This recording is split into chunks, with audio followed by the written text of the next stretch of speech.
And if you were actually living, here you go, if you were actually living your life as if atheism is true, there would be no such thing as love or right or wrong or good or bad, moral and immoral. That's what I was trying to tell Jenna.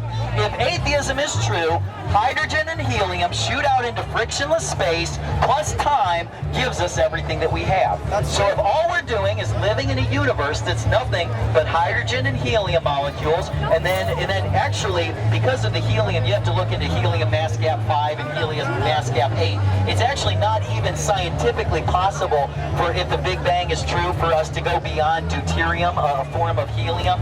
It can't break. They can't go past the atomic weight of 5 and 8. They can't skip past those to get to heavier elements. But let's say it is. Let's say every element on the periodic table came about through the Big Bang and the explosion plus time.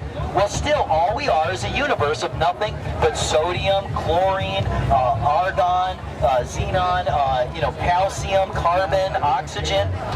Carbon and oxygen and sodium do not have love. They do not have things like right and wrong, good and bad, moral and immoral. So if all this universe is, and all you are, is just a collection of elements on the periodic table into, 120-pound sack of chemicals here, then there is no such thing as right, wrong, good, bad, moral, or immoral. You're just a sack of chemicals, and when you die, your chemicals just go in the ground and they turn into different things. They're still chemicals, and now they're worm food, and now they're something else. It's not right or wrong, good or bad. It's not sad that a young person dies if atheism is true. Their chemicals just become something else. And it's not horrible or sad or mean that a hurricane wipes out an island nation if atheism is true. It's just chemicals moving through space and taking, so this body, instead of being upright, is now laying down and its chemicals are put to other use. But as soon as an atheist uses words like moral, immoral, right, wrong, good, bad, you've lost the argument. You're a phony. Now, an atheist that I think was consistent, and an atheist that I really respect, was Ernest Hemingway. Now, Ernest Hemingway was a great, true atheist, because Ernest Hemingway had one of the most perfect quotes ever if atheism is true. He said, "Life is a dirty trick. It's a short journey from nothingness to nothingness. And man's existence in this universe is no different than a colony of ants trapped on a burning log." And in the end, Ernest Hemingway actually killed himself, shot himself. Now, I don't like that he killed himself. I'm certainly against that. But that's a brilliant statement. If atheism is true, that statement is absolutely true. If atheism is true, you have no value whatsoever. There's no such thing as value. You can't tell your mom or a girlfriend you love them. There's no such thing as love.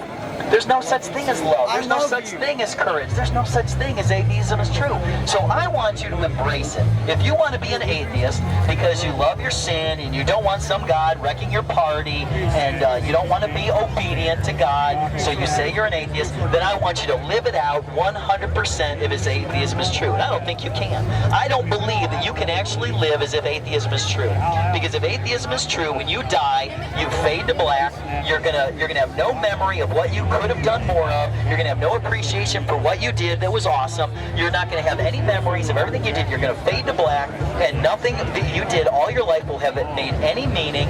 Even if you create children, those children are just going to die and fade to black and have no meaning whatsoever. And like I said, in the end, the sun goes supernova, burns up the earth. Everything that ever happened throughout all of humankind is all meaningless. I want you to embrace that. Are you willing to embrace that? Or are you going to stick to this idea that atheism is true and there's such things as love and right, wrong, and good and bad? I have something to say about that. Sure. You're completely right. Like, eventually, nothing, any of this... Okay, said I'm completely right. Okay. Not completely, okay? You said completely. I know, but that's an exaggeration. Everything that we're gonna do here, doing here, eventually it's gonna be pointless. But right now, just because eventually it's gonna be pointless, doesn't mean it's pointless right now. Oh, sure it is. You're just between 2 points of nothingness. Whatever you do right now, you're between. You go from nothingness to nothingness. A line drawn between 2 points of nothingness is nothingness. It means nothing. To be an atheist And to say your life has meaning, if atheism is true, to be an atheist and to say your life actually has meaning because you give it meaning between 2 points of nothingness, that's like a pauper, a homeless guy, getting scrap paper and crayons and drawing $1 million bills and saying, I'm rich, and actually believing it. It's kind of cute and it's kind of sad, but it's meaningless. It means nothing and it has no value. So that's all I want to do. If you want to be an atheist, I want you to be a consistent one and I want you to be a good one. But quit trying to say you're an atheist and then stealing from a Christian worldview to say things that there are things like love, right, wrong, good and bad, moral and immoral. Only you can think that? Only you can think that there's love? Only Christians can think that? No, all people know that love is... That's what you just said. No, all people know that love is real. All people know that there are things that are good and bad. All people know that there are things that are moral and immoral. But an atheist can't account for it. An atheistic worldview cannot account for something like morality. It says, thou shalt stand on the street corner and scream like a maniac. Oh yeah, I remember that part. God, So if all you are, is just a sack of chemicals, tell me which combination of the elements that make up your body combine together to make love. That's very unscientific. Most atheists claim to be scientific people, but that's very unscientific to say that if all you are is a sack of elements on the periodic table, that you could actually create love. What, sodium? I know you got calcium in you. Does calcium create love? Carbon? Oxygen? You're laughing because you see the ridiculousness of it. No, I'm laughing because I see the ridiculousness in you. No, I want to know which one of the elements on the periodic table created love. It's not one specific element. Which combination then? Which combination of elements on the periodic table created love? You really if atheism is true. You really think a 14-year-old is going to be able to tell you that? No, nobody can. I don't care if you're 14 or if you're 40 or if you're 70. I don't care if you're Stephen Hawking. Okay. Stephen Hawking can't tell anybody what combination of elements, if atheism is true, can combine to make love, to make right or wrong, good or bad, moral or immoral. It can't exist. So if an atheist will actually live as if atheism is true, I think you're going to be like Ernest Hemingway. And one day you're going to come to the conclusion that you can't live out that lifestyle consistently. And one day you're going to sit on a couch and on your table in front of you is going to be a gun on one side and a Bible on the other. And I hope you choose the Bible. But the only choice that Ernest Hemingway could see was that life made no meaning, had no purpose, like Macbeth. You should go read Macbeth. Macbeth had some brilliant quotes. Macbeth was a great, consistent atheist because he was talking about how life is nothing but I'm just a poor player on a stage who struts and frets his time upon the stage and then is no more. It's a tale told by an idiot, full of sound and fury, signifying nothing. Macbeth was a consistent atheist.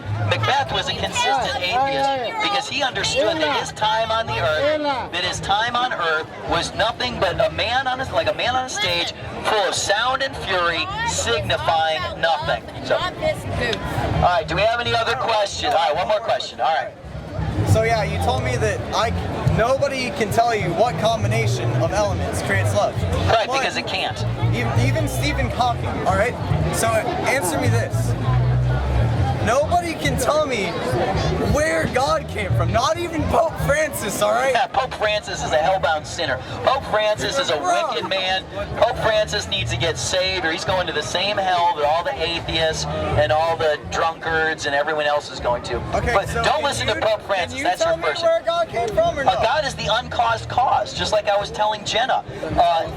We live in a universe. We live in a universe that exists of physical substance, chronological time, and spatial dimensions. Whatever created that universe has to live outside of and not be affected by physical matter, chronological time, and spatial dimensions. God is the only thing that fits that category. Okay, Jimbo, you ready? All right, any other questions before I turn it over to St. Jimbo? Who's ready for St. Jimbo? Let's have a hand for St. Jimbo. Evan's wanting to preach. What? Evan's wanting to jump. Oh, Evan. Oh, St. Evan. All right, hold on. St. Evan wants to preach.